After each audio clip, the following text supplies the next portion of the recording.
Novo Testamento. Disseram que nos últimos dias seriam tempos trabalhosos, porque nós teríamos esse tipo de coisas dentro da igreja. Então, a mim não me surpreende. Eu quero que você também não fique surpreso, estranhando.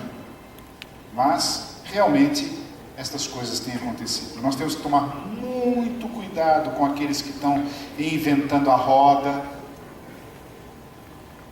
Nós temos um grupo de pessoas hoje que tem uma chamada teologia. Hoje ainda defrontei-me com um problema nessa direção, de um indivíduo com essa linha, a linha do perfeccionismo, da teologia da última geração, que Jesus tem uma natureza humana igual a nossa, que nós vamos chegar a um momento que não vamos pecar mais. Outros vão seguindo um outro pastor nosso que escreve sobre Apocalipse e que tem DVD e livro por aí também. Alguns se encantam com essas coisas. É o livrinho do pastor Samuel Ramos para cá, mas ele é pastor, veja só que bonito. Pastor também é, pastor também fala bobagem às vezes. Eu de vez em quando falo também, mas eu peço desculpas. Então vai para o céu. Para vocês e para Deus. Mas vamos lá, vamos continuar? Esse ponto, irmãos, agora é um ponto delicado. Eu vou unir aquilo que o pastor Luiz falou com algumas outras coisas, que eu gostaria que vocês compreendessem com clareza, porque isso é vital na compreensão da ideia do adventismo histórico. O adventismo e a teologia da divindade. Nós, adventistas do sétimo dia, o grupo de pioneiros nossos,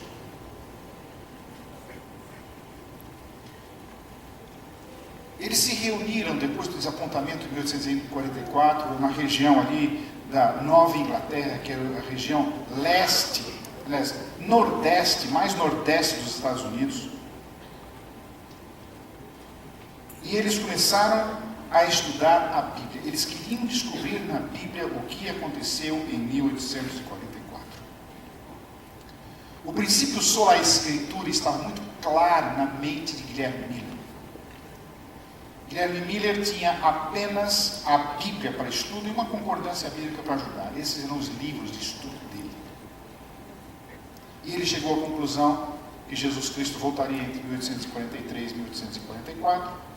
Depois, então, ele se envolveu também no chamado movimento do sétimo mês, de Samuel Snow, que dizia que Jesus Cristo voltaria no dia 22 de outubro de 1844, Jesus não veio. Então eles foram à Bíblia. Esse grupo de pessoas, irmãos, eles estavam realmente querendo viver os princípios da reforma. Logo eles entenderam que Lutero não havia cavado tão fundo quanto ele poderia, e que havia outras verdades na Bíblia que deveriam ser cavadas. Eles se reuniram em pequenos grupos, chamadas as reuniões sabáticas. Algumas dessas reuniões nem foram realizadas no sábado, mas outras no fim de semana, outras duraram um dia, outras deram 5 dias. Mas eram pessoas que eram às vezes um grupo maior, às vezes um grupo menor de pioneiros. Eles estavam ali estudando a Bíblia e tentando descobrir na Bíblia verdades. Algumas verdades já haviam sido descobertas. Por exemplo, a verdade da justificação pela fé, a verdade do batismo por imersão e do processo da conversão do ser humano. Mas eles estavam ali mergulhados para compreenderem, entendo isso aqui, para compreenderem o que havia acontecido, por que Jesus Cristo não voltou. E ao contrário do que muita gente imagina, Ellen White não tinha uma visão e dizia: olha, é isso aqui, ó, que Deus está dizendo que é verdade. Não era assim, nunca foi assim. Ellen White ela depois confirmava Deus confirmava as verdades descobertas pela Bíblia àquele grupo, sempre tendo em vista a ideia da revelação progressiva. Eles estavam tentando descobrir a verdade presente. Eles já tinham certa compreensão das 3 mensagens angélicas, pelo menos de uma ou duas delas. que haviam sido pregadas no movimento milerita. Josué Harms já havia falado a respeito das mensagens angélicas. Ele já havia entendido a vinda é a hora do seu juízo, a primeira mensagem angélica, a segunda, e não compreenderam totalmente a terceira, mas eles estavam ali cavando, estudando a Bíblia, esse grupo de pioneiros nossos, tentando compreender o que aconteceu com eles em 1844. Como resultado desse estudo, ali haviam, como disse, gente da Conexão Cristã, haviam batistas, haviam presbiterianos, metodistas, várias denominações religiosas. Eles deixaram de lado as tradições teológicas das suas igrejas, influenciadas pela filosofia, e foram à Bíblia e somente à Bíblia. E eles rejeitaram, portanto, aquilo que nós chamamos a teologia clássica. E eles, no pacote da rejeição da teologia clássica, também não aceitavam, não compreendiam, não queriam, diríamos, que tivesse no bojo dessas verdades, a doutrina da Trindade como pregada pelas religiões na teologia clássica.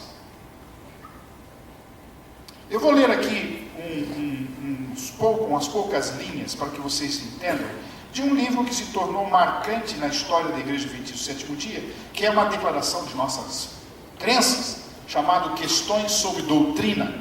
Esse livro está em qualquer livraria dos céus para vender.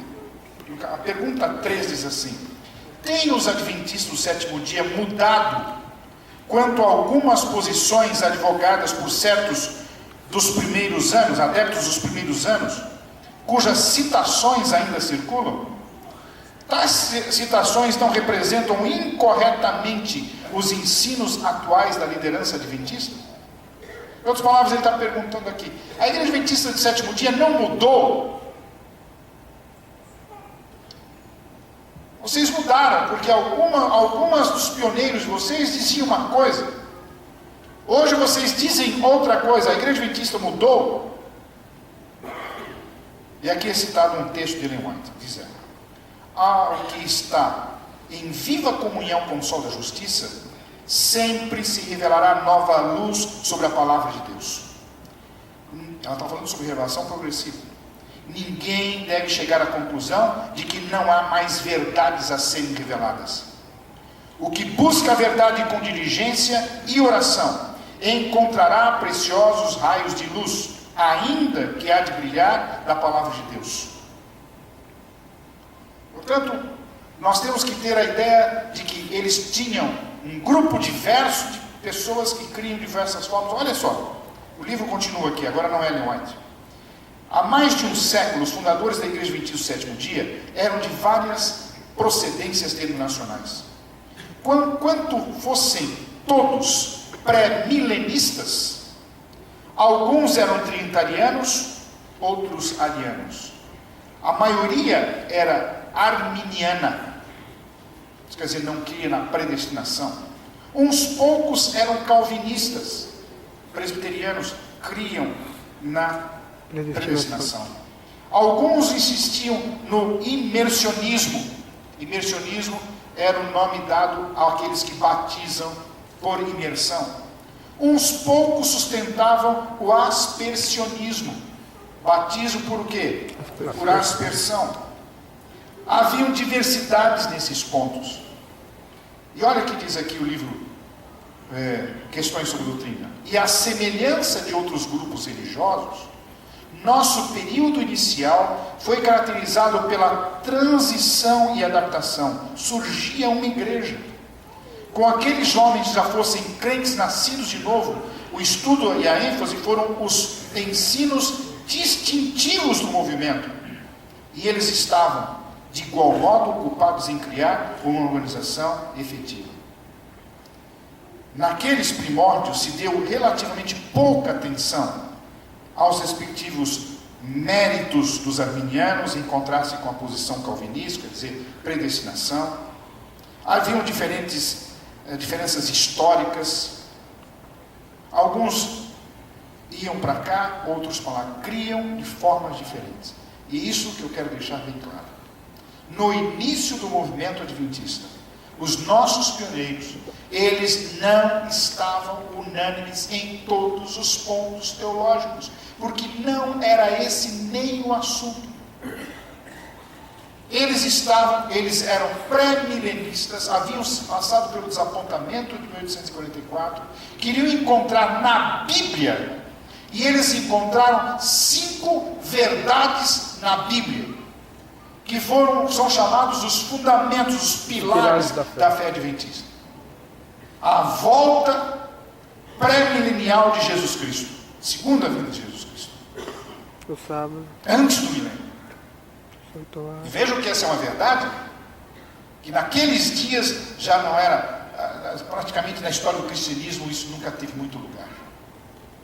Sempre o mundo cristão creu na volta de Jesus como após o milênio, sendo esse milênio longo, 1000 anos ou muito mais ou muito menos do que isso.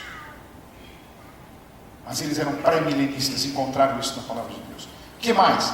A verdade e a validade da lei de Deus, especialmente do 4º mandamento. Verdade encontrada na Bíblia. Terceira grande verdade, a doutrina do santuário, o que faz com que eles compreendessem a Bíblia como um todo, o ministério salvífico de Jesus Cristo, o Velho Testamento em conexão com o Novo, doutrina do santuário. O que mais? A doutrina da mortalidade condicional do ser humano, que nós somos uma alma e não temos uma alma. Quinta verdade absoluta, fundamento deles, era a doutrina dos dons espirituais, a manifestação do dom profético no movimento adventista, especialmente na pessoa de Ellen White. Esses eram os 5 pontos doutrinários nos quais eles estavam unidos e no qual surgiu a Igreja Adventista do Sétimo Dia. Todos estes organizados por uma 6ª doutrina significativa e fundamental, que é a doutrina do grande conflito, que dava sentido a estas. Tinha alguns que criam no batismo por aspersão naquele tempo? Tinha, entre os pioneiros, tinha. Mas pastor, era adventista, cria nisso? Cria. Tinha gente que cria na predestinação? Cria. Tinha gente que cria que ia ser salvo pela guarda da lei de Deus? Tinha. Aí, mais ainda, né? Eu vou chegar nesses detalhes daqui a pouco. Então vejam, pessoal, do ponto de vista teológico, os nossos pioneiros, eles estavam organizados, estruturados, primeiro para compreender o que havia se passado na experiência espiritual deles, e foram à Bíblia e somente à Bíblia, rejeitaram a teologia clássica. Mas tinha alguns deles que não criam na Trindade, e existiam muitos deles que não criam na Trindade. Alguns deles eram arianos, criam que Jesus Cristo tinha sido criado por Deus. Outros deles eram semi-arianos. Quer dizer, num determinado momento, Deus emanou Jesus Cristo, mas ele não é coeterno com o Pai. Tinha gente que cria assim. Tinham pessoas que não criam, a despeito da Igreja Adventista do Sétimo Dia, crer nos dons espirituais. Não cria na personalidade e na divindade do Espírito Santo. Por quê? Porque esses não eram os temas, irmãos, que estavam ali em discussão com o grupo. Essas verdades outras elas vão surgindo e vão sendo confrontadas com o grupo, e elas vão no estilo da relação progressiva. Então, eles estavam alinhados em 5 pontos, e um 6º que envolvia, e com o passar do tempo, outros pontos teológicos vão surgindo. A ideia da relação progressiva é clara. A origem religiosa dos nossos pioneiros é outra coisa que temos que admitir. Alguns deles tinham seus movimentos religiosos, como já disse, especialmente os da conexão cristã. Tiago White e José Bates eram da conexão cristã. Haviam sido afetados pelas ideias do deísmo. Não criam na Trindade. Pastor Tiago White não cria na Trindade. E casou com uma mulher que era veementemente crente na Trindade. E os dois não brigavam sobre isso. Eu fico imaginando, né? Mas você não crê na Trindade. Você não vai crer na Trindade. Gente, não havia isso. Por quê? Porque não era esse o ponto de discussão. Eles estavam tentando descobrir a verdade presente para aquele momento. E esses 5 aspectos uniam o grupo.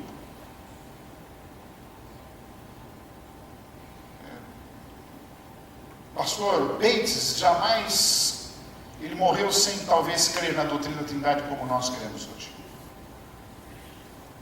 Tiago White, que era mais novo, ele chegou a escrever nos livros que ele mesmo, na revista adventista nossa, na Review and Herald, que ele não cria na doutrina da Trindade.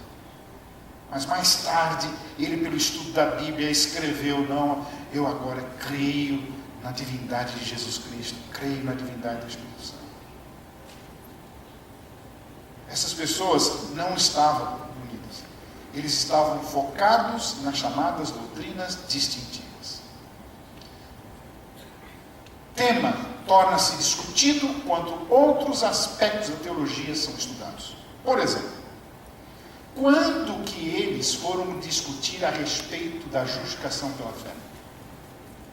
Quando? 1889. Quando algumas pessoas começaram a querer impor como doutrina da Igreja Adventista do Sétimo Dia a justificação pelas obras. E nós tínhamos gente boa que defendia isso. Não, nós somos salvos por guardar a lei de Deus. Os pastores daquele período eram conhecidos como os debatedores. Eles chegavam, sabe como que o adventista pregava o evangelho naquela época? Era simples. Eles chegavam numa pequena cidade, que os Estados Unidos ainda é composto por pequenas cidades ainda hoje. Chegavam numa pequena cidade, tinha lá um pastor evangélico que dizia assim, bom, chama o pastor evangélico, vamos discutir em praça pública. A discussão, a lei, o sábado e o resto. E o pastor, outro naturalmente não estava, nem munido com as informações bíblicas, nem nada, ele sempre perdia, aí ele se fundava na igreja de 27 dia. Esse era o método evangelístico mais famoso e importante, e Ellen White advertia, não é assim, não é assim. Mas assim como hoje ela fala que não devemos fazer isso, não devemos fazer aquilo, devemos ser assim, assim, e alguns de nós somos muito teimosos ainda hoje, no século 21. Não seguimos os conselhos dela. Como não seguiam também naquela época. Aliás, o seu esposo não seguia. Ela dizia, Tiago White, você está gastando a sua vida, você está queimando os 2 pavis, você não faz exercício físico, você está se esgotando, você é um trabalhador demais, você trabalha demais, você se perde. E valeu? Não. As pessoas são complexas, né? O ser humano é um negócio muito complicado. Exaustão, eu acho. Sem profecia o povo se corrompe. Portanto, quando os temas, por exemplo, a questão da Trindade, ela começou a aparecer realmente como um ponto de discussão do grupo, quando eles começaram a discutir a respeito da justificação pela fé. Como que Jesus Cristo poderia justificar pela fé se ele não fosse Deus? Se ele não fosse tão Deus quanto é Deus, diríamos assim. Quando o tema da justificação pela fé começou a ser discutido, e aí então junto veio a questão da Trindade, especialmente em relação à divindade de Jesus Cristo. Antes, esse assunto não era assunto de discussão do grupo, eles estavam preocupados em pregar as nossas crenças distintivas. Lógico que eles já viam a questão do arminianismo. Quem é que já ouviu falar em Jacó dos Armínios?